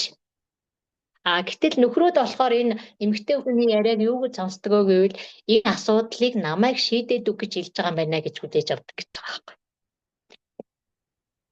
Тэгэл юм ярихаар чи тэгвэл тэгчихгүй ингэчихгүй гэж үүдээс нь яриад идэг. Эмэгтэй хүн гэтэл сонсоосоо гэж үсээд идэг. За нэг ээж хүүдээ ингэж гисэн ба. За хэрвээ эхнэр чинь чамаас ямар нэгэн зүйл гуйх юм бол чи 3 удаа гуйхыг хүлээ гэж байгаа. За эхлээд хамгийн эхний удаа эхнэр чинь ингээд чамаас ямар нэгэн зүйл хүсвэл тэр дотроо нэг тэгдэм билүү ингэдэг ч юм билүү гэж бодож байгаа гэсэн үг хараахан шийдэг байна гэж байгаа байхгүй юу? Харин хоёр дахь удаага хэлвэл үнэхээр тэгдэм билүү, үнэхээр тэрийг хийчмээр байна гэж одоо бодож байгаа хүсэж байгаа эргээ. Харин 3 дахь удаага одоо өөрийнхөө тэр хүслээ хэлэхдээ эмэгтэй хүн магадгүй гомдсон байж магадгүй шүү чам. 2 удаа гуйхаар нь хийж өгөөрэй. 1 удаа гуйхад нь битгий хийгээрэй. Ягаад гэвэл хин чамайг тэгсэн би зүгээр л чамд ярьсан биз дээ гэж хэлдэг. Зүгээр дотроо бодож байгаа зүйлээ ярьсан би шийдэж үг гэж хэлээгүй шүү дээ. За тэгэхээр ер нь дор хаяж 2 удаа ярихаас нааш эмэгтэй хүний хүслийг битгий биелүүлж өгөөрэй. Харин 3 дахь удаадаа эмэгтэй хэлвэл үнэхээр танд чамд одоо гомдоход бэлэн болцсон байна гэсэн үг шүү гэв. За тэгэхээр нөгөө талаар энэ бол үнэн эмэгтэйчүүд ярих одоо ажил дээрээ тохиолдсон зүйл тэр өдрийнхөө өөрөөсөн юм зүйл ингэж ярьж дотроо байгаа зүйлийг гадагшлуулах хэрэгтэй байдаг. Эрэгтэй хүн тэрийг нь зүгээр одоо би зүгээр сонсож өгөөрэй. Энийг нөхөртөө хэлээр эмэгтэй хүн ийм ялгаатай байдаг. Та зүгээр сонсоод өгөөрэй. Шийдэж өгөөрэй гэсэн үг биш. Зүгээр миний ярьж байгааг гэдэг нэг ойлгосон ч ойлгоогүй ч ядаж нэг ойлгож байгаа царай гаргаад сонсоод өгөөрэй. Ингээд эмэгтэй хүн дотроо байгаа юм бодгцсон юм ярьж сэтгэл нь тайван амар байд юм аа. Энэ нь шийдэж өгөөрэй гэсэн үг биш. Зүгээр сонсож өгөөрэй. Хэрвээ 2 удаа 3 удаа хэлэх юм бол харин тэгсний дараа ингээд биелүүлж өгөөрэй гэдэг. Энэ ялгаатай байдлаа нөхөртөө бас та ойлгуулж ингээд би нэг ийм бичиж сонссон чинь ингэж ярьж гин гэдэг. Ирчүүдийг нь хэрэгцээ төрүүлээд хэлээд өгч. Үнэн байна уу? За нөхөр чинь үнэн байна. Үнэхээр яг миний хүсдэг зүйл мөн байна гэвэл. За тэгэнгүүт эмэгтэйчүүд ийм хэрэгцээтэй байд юм байна гэдээ бас энийг нэг яриад өгч. Ямар нэгэн байдлаар нөхөртөө эмэгтэй хүн ийм ялгаатай ийм хэрэгцээтэй байдаг шүү гэдгийг та нар ойлгуулж өгөөрэй. За тэгэхээр энэ 3 дахь нь болохоор илүү эмэгтэйчүүд ярилцаж ойлголцохыг хүсдэг. Ийм цаг байна. За тэгээ бүр энийг энэ ярилцах хэрэгцээг ингээд тий одоо заримдаа нөгөө нэг тоглоомын аргаар бас шийдэж болдог гинэ. Гэртээ ийм нөгөө нэг асуултын картууд бэлдээд за ингээд тоглоом гэр бүлээрээ тоглоод энэ картыг одоо ямар асуулттай карт сугсан тэрийг ингээд яриараа гэд. За жишээлбэл тий ингээд та өөрөө ингээд нөхрөөсөө юуг асуумаар байна, өөрөө ямар асуултанд хариулмаар байна, тэр асуултуудаа бичээд гэр бүлээр ингээд тоглоно гэсэн үг. За тиймэрхүү байдлаар ингээд тоглоомын аргаар бас энийг шийдэж болох юм шийдэл бас байд юм байна. За эмэгтэй хүний 4 дахь хэрэгцээн дээр юу оржсэн бэ гэвэл романтик байдал гинэ. За та романтик байдалд хэр дуртай вэ? За төрсөн өдрөөр ингээл нөгөө гой бэлгийг авах тий. Нөхрийн зүгээс одоо нөгөө санаачлахтай байх романтик байдал одоо кино үзчихээд ямар гоё юм манай нөхөр ийм байсан ч болоосаа гэдэг ингээд. Тэгээ илүү тийм романтик хайрын кино эмэгтэй хүн илүү үзэх туфтаа. За. За та энийг санал нэг байгаа хаа тий. За Соломоны дуу 2:16 дээр миний хайрт бол минийх би түүнийхээ гэсэн байгаа. Өөрөөр хэлбэл та хоёр маань хоорондоо нэг бие болсон учраас хоорондоо чанартай цаг гаргаж байгаарэ. За заавал гадагшаа гарч ингэж хамт кино үзэж болцохгүй ч гэсэн гэртээ одоо ингээд түрүүний тий хуваалцсан үе шиг гэртээ ингээд хамт төлбөртэй кино хамт суугаад үзчихэж болно шүү дээ. За тэгээд эн чинь ч гэсэн тий. За тэгээд гэрт чинь хэрвээ календар байдаг бол хурмынхаа төрсөн өдөр, нөхрийнхөө төрсөн өдөр, өөрийнхөө төрсөн өдөр, хүүхдүүдийнхээ төрсөн өдрийг ил тод харагдахаар тэмдэглэж байгаарэ. Эмэгтэй хүн, эрэгтэй хүн тэр болгоныг сандгүй шүү. За та бүхэнгээ асуугаад үзэх юм бол эрэгтэй хүн баг өөрөөсөө өөр хүний регистрийн дугаар мэдэхгүй дээ. Тийм болохоор таны төрсөн өдрийг баг санахгүй бид нар сануулахгүй бол эмэгтэйчүүд, ээжүүд бол бүх хүүхдийгээ төрсөн өдөр 5-6 хүүхдтэй байсан ч гэсэн би одоо 6 хүүхдийгээ регистрийн дугаарыг мэддэг. За яг эмнэлэгт очиод регистрийн дугаар гэж асуухаар ингээд боддог байхгүй. За тэрний хэд вүлээ гэд ингээд бүгдийг мэддэг гэхдээ манай нөхөр бол алийг ч мэдэхгүй, минийхийг ч мэдэхгүй, өөрийнхийгөө л мэднэ.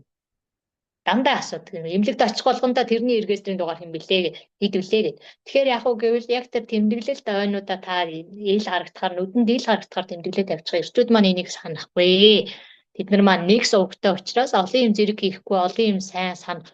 Тэгэл одоо ойн баяраа марцсан, урмиогоо марцсан, миний төрсөн өдрийг марцсан гэд гомдлохын орон зүгээр нүдэндээ ил харагдахаар газар шууд календар хараад энэ дээр яагаад ингээд төрсөн өдөр мөдрөг явчих. За энэ чинь хэний төрсөн өдөр л манай эхнэрийн төрсөн өдөр шүү гэж ил харагдахаар тавьчихаа.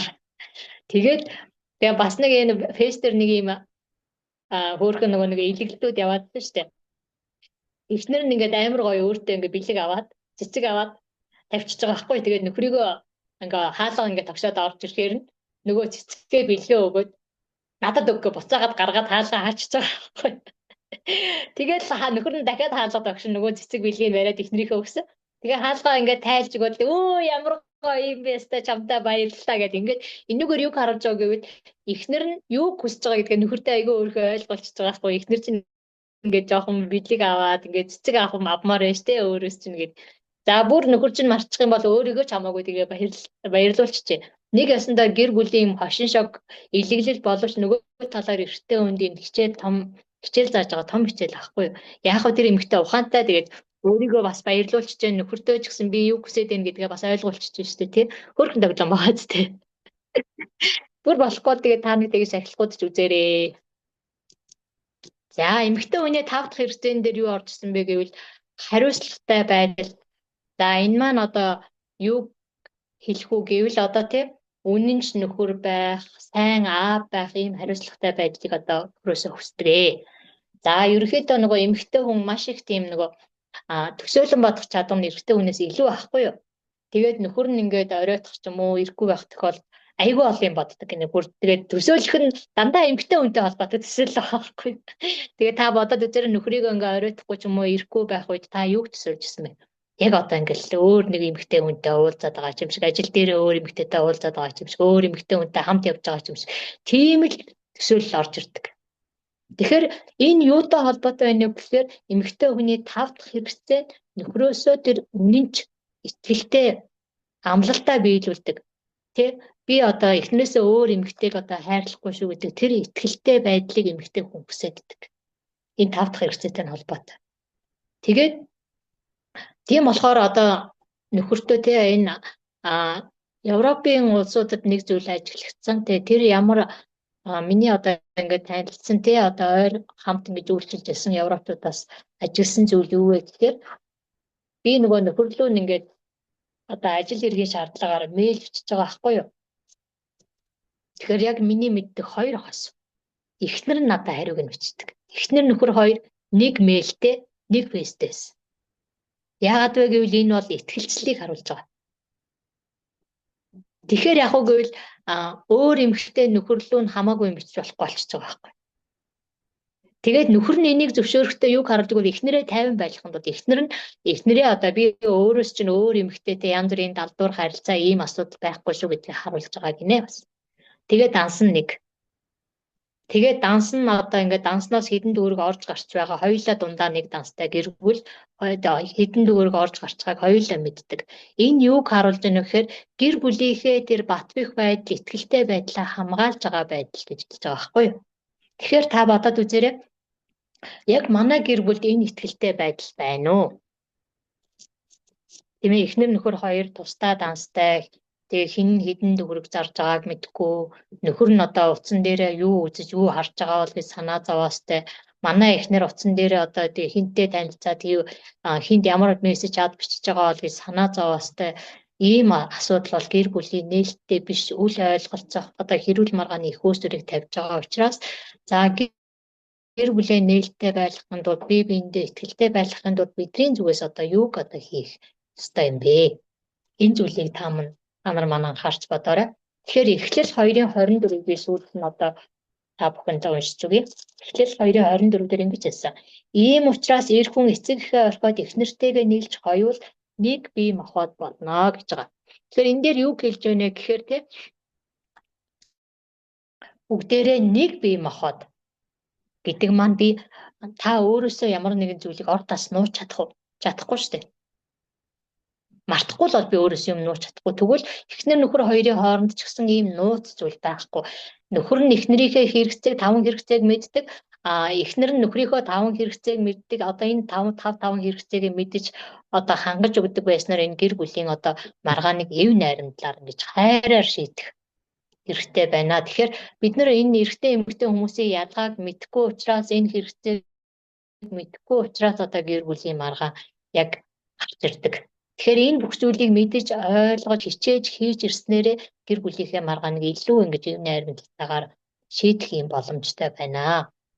За тэгэхээр яг гэх юм бол та нар маань гэртээ ямар дасгал хийх вэ гэвэл би юуг засах вэ? Би юуг өөрийнхөө амьдралын зуршил болгох вэ, тийм ээ?